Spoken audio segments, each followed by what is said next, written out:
A continuación, presentaremos el abordaje de un caso clínico con síndrome de Cushing en el marco del programa de alumnos de alta exigencia académica. Los autores son Santiago Jesús Benumea Villaseñor y Lumi Guadalupe Alfonso Zapata. Este abordaje tiene como objetivo exponer un caso clínico con la temática de síndrome de Cushing mediante un abordaje de ruta de inferencia con razonamiento clínico y morfológico. También tiene como objetivo el empleo de un abordaje deductivo partiendo de síndrome de Cushing a signos y síntomas. El padecimiento.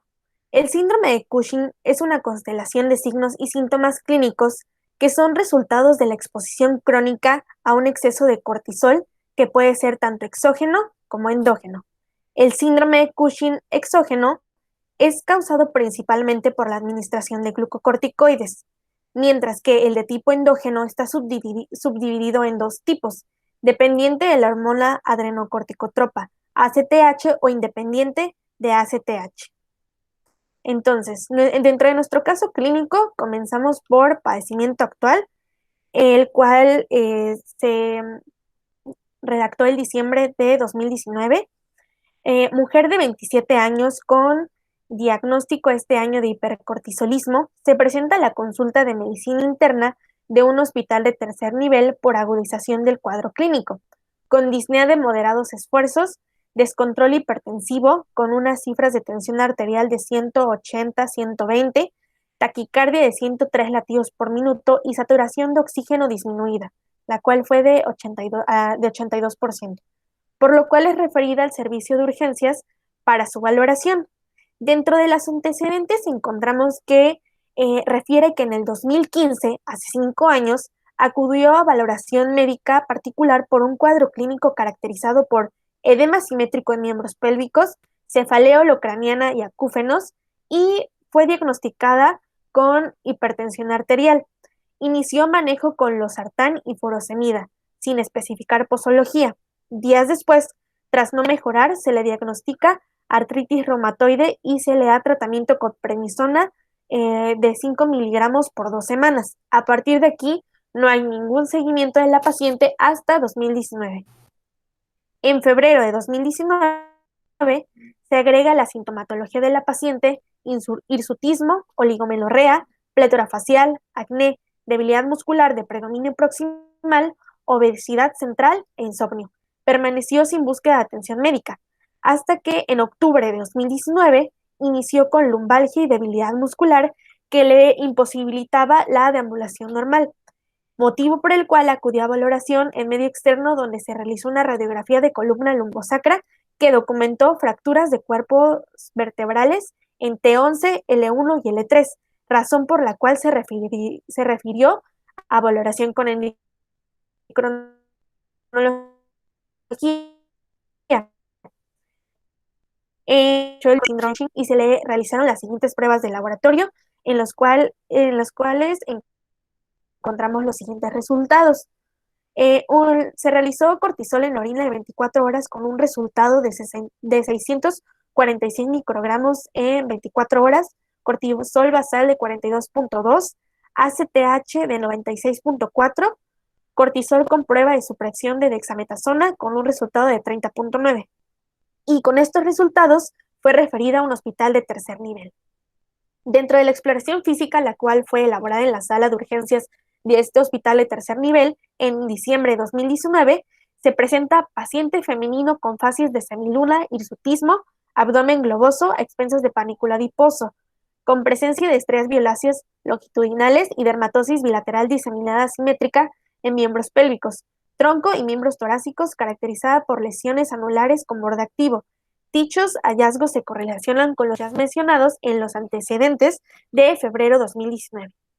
En la somatometría y los signos vitales podemos encontrar que resalta el índice de masa corporal de 30 gramos sobre metro cuadrado, y la frecuencia cardíaca de 93 latidos por minuto, bueno, y la frecuencia respiratoria de 28 respiraciones por minuto, y tenemos También una tensión arterial elevada que corresponde a un valor de 170 sobre 120 milímetros de mercurio. De igual forma, encontramos una saturación de oxígeno disminuida de 88%. En los estudios diagnósticos que se llevaron a cabo en urgencias, se realizó la determinación de cortisol eh, y se obtuvo un valor de 45.13, se encuentra en un valor elevado de ACTH de 200 picogramos, 250 picogramos sobre mililitro, de igual forma se encuentra elevado, un cortisol en la orina de 24 horas elevado y una prueba de supresión con dosis altas de dexametasona en la cual se documentó la presencia de supresión en el cortisol sérico. Al inicio tenía un cortisol de 45.13 y suprimió hasta 8.26. Bueno, continuando con la argumentación diagnóstica, ah, fracturas vertebrales por compresión. Con el abordaje previo, los antecedentes y más hallazgos en angioTAC, se llegó a los diagnósticos de tromboembolismo pulmonar, TEP, y síndrome de Cushing endógeno en estudio. El tromboembolismo pulmonar corresponde con el padecimiento actual de la paciente y es parte del cuadro clínico del síndrome de Cushing. A partir del padecimiento actual de la paciente, que es un tromboembolismo pulmonar como complicación del padecimiento base, integramos algunas preguntas sobre el padecimiento en estudio de la paciente. A continuación, bueno, se observan algunos datos pivote, datos clave, y pasaremos a unas preguntas de discusión del caso. La primera pregunta sería, ¿cuáles son las dos manifestaciones clínicas del síndrome de Cushing que se presenta con mayor prevalencia y que manifiesta nuestro paciente?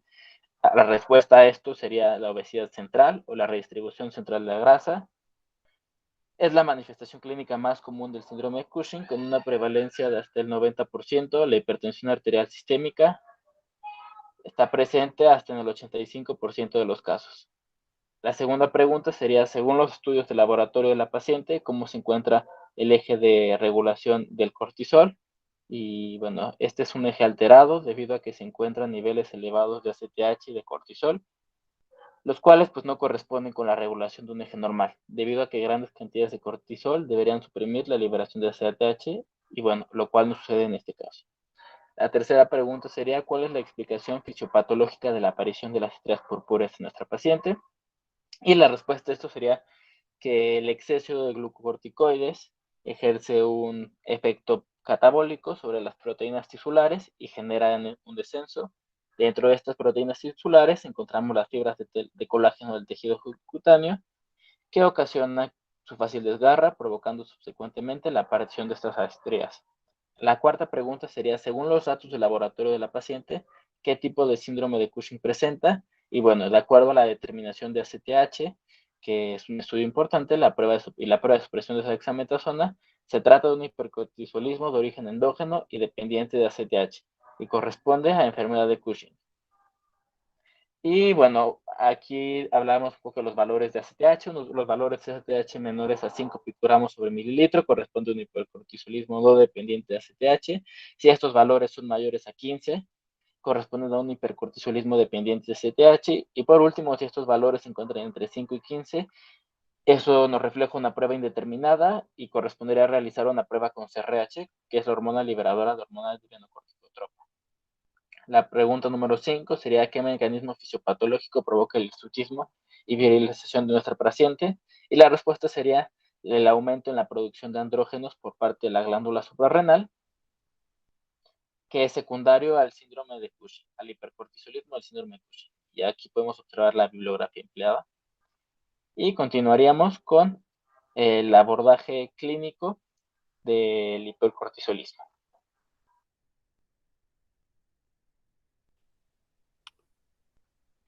Aquí tenemos la ruta de razonamiento de la etiología del hipercortisolismo que nos permite saber si es de origen hipofisario o de origen suprarrenal. El primer paso a determinar es el cortisol libre en orina de 24 horas y se toma el valor promedio de tres resultados. Si este valor es mayor a 140 microgramos al día, se hace el diagnóstico de hipercortisolismo, como sucedió en el caso de nuestra paciente.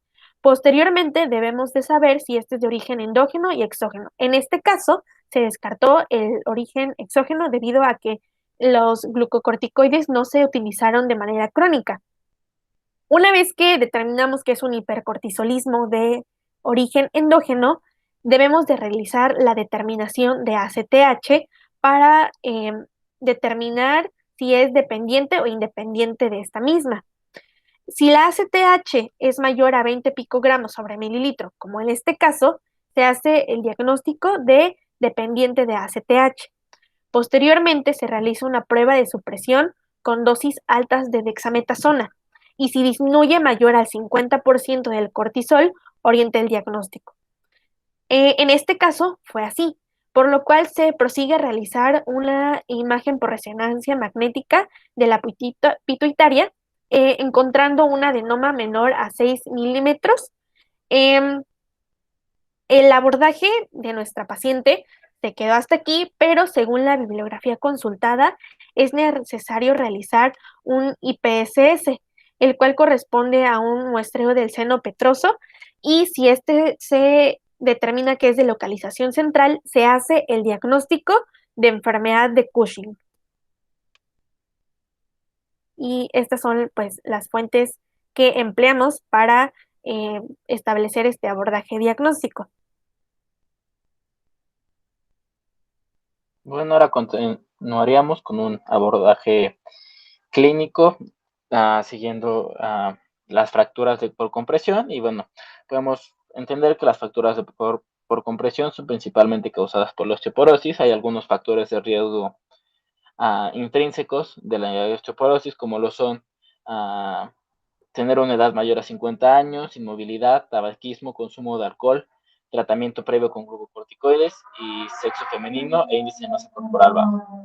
A partir de aquí, de la osteoporosis, podemos conocer distintas enfermedades que pueden causar osteoporosis, fracturas de compresión, unas las relacionadas con factores metabólicos y endocrinos y otras relacionadas con enfermedades crónicas inflamatorias que generan pérdida de hueso. Dentro de las enfermedades crónicas inflamatorias se caracterizarán por tener una proteína C reactiva elevada. Podemos encontrar artritis reumatoide, el lupus eritematoso sistémico, sarcoidosis, enfermedad inflamatoria intestinal y las espondiloartropatías. Dentro de las enfermedades metabólicas endocrinas, que serán a las que nos dirigiremos, podemos encontrar una variedad distinta que es el consumo de glucocorticoides sistémicos de manera crónica, enfermedad de Cushing, síndrome de Cushing, diabetes mellitus, acromegalia, hipogonadismo hipogonadotrófico, adenoma secretorio de prolactina, hipertiroidismo de larga evolución sin tratamiento e hiperparatiroidismo. Siguiendo las preguntas a contestar que están del lado derecho del cuadro, nos enfocaríamos en la enfermedad de Cushing y síndrome de Cushing, contestando las preguntas que si se presenta con cortisol elevado, presencia de microadenomas pituitarios secretoras CDH, características clínicas de hipercortisolismo, y estas mismas preguntas solo sumándole a la dependencia o independencia CTH en el síndrome de Cushing. Con esto podríamos llegar a correlacionarlo con nuestra paciente. Entonces nuestra paciente prácticamente presenta hipercortisolismo contestando esta pregunta, características clínicas de hipercortisolismo. También tuvo tratamiento sistémico con glucocorticoides, aunque no de manera crónica. Es mujer, aunque es menor de 50 años. Y no presenta ningún otro dato que nos indique de alguna otra enfermedad endocrina, por lo que nos quedaríamos con el abordaje de enfermedad de Cushing y síndrome de Cushing.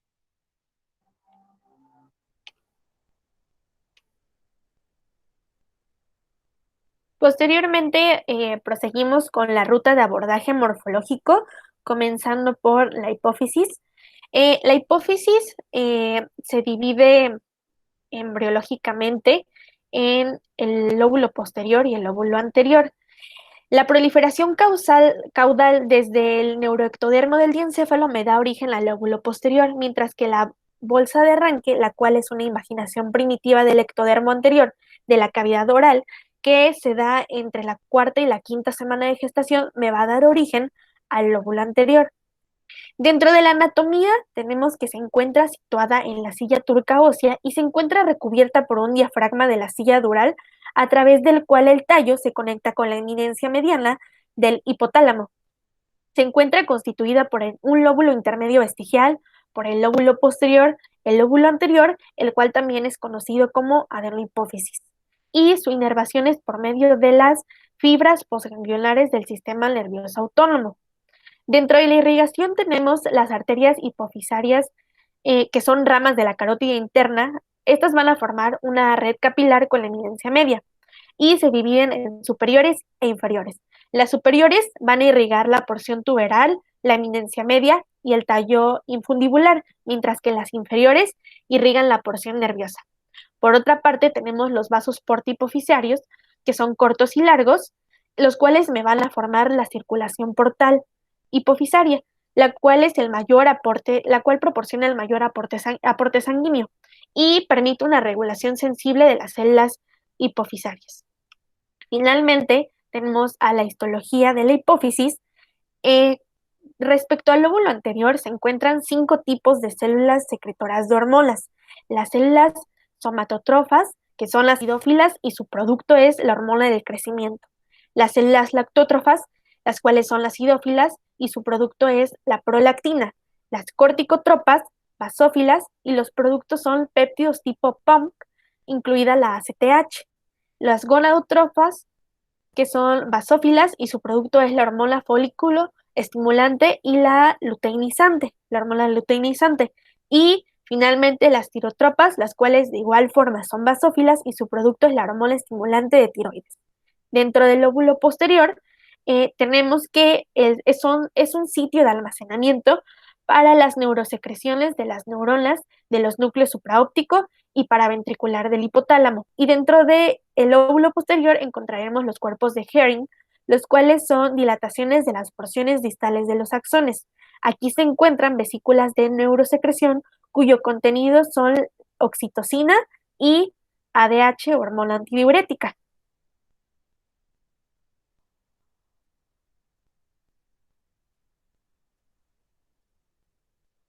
Continuando con la ruta de abordaje morfológico, ahora platicaremos un poco de la glándula suprarrenal, comenzando por la anatomía. Básicamente, su localización es entre la cara superomedial de los riñones y el diafragma. Están rodeadas por una fascia renal y su principal inserción son los pilares del diafragma. Tienen un color amarillento y la glándula suprarrenal derecha presenta una forma piramidal, mientras que a la izquierda se describe una forma semilunar. Su principal las arterias que irrigan este órgano, estas glándulas son las arterias suprarrenales, las cuales se pueden dividir en arterias suprarrenales superiores, que provienen de las arterias frénicas inferiores, las arterias suprarrenales medias, que provienen de la aorta abdominal, y las arterias suprarrenales inferiores, que provienen de las arterias renales, recayendo la principal irrigación en las arterias suprarrenales superiores. Su drenaje venoso se da por la gran vena suprarrenal. La derecha drena la vena cava inferior, mientras que la izquierda drena a la vena frénica inferior. El drenaje linfático, sus vasos linfáticos, son los vasos linfáticos suprarrenales, drenan a los nódulos linfáticos lumbares. Y finalmente, la inervación está dada principalmente por el plexo celíaco y los nervios abdominopélvicos.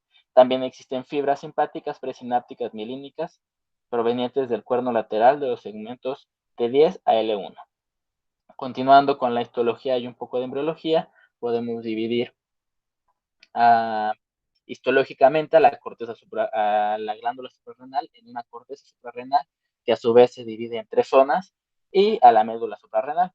La corteza suprarrenal se divide, como ya lo mencionamos, en 3, en la zona glomerular, que principalmente tendrá células de aspecto cilíndrico, secretará aldosterona y es estimulada por la angiotensina 2, y en la zona fascicular, que ocupa el 80% de volumen cortical, presentará unas células grandes poliédricas que se denominan espongiocitos, que están organizadas en cordones, secretará principalmente cortisol y es regulada por la ACTH, y la zona reticular, que también es regulada por la ACTH, presentará también células con características similares a los espongiocitos, pero con menos inclusiones lipídicas, y secretará andrógenos débiles. Pasando a la médula, las células de la médula son las células cromafines. Estas actúan como un ganglio simpático modificado y tiene células cromafines, y estas secretarán o sintetizarán más bien adrenalina y noradrenalina. Y la proveniencia de estas células proviene de las células de las crestas neurales. Y bueno, básicamente con esto concluiríamos el abordaje morfológico.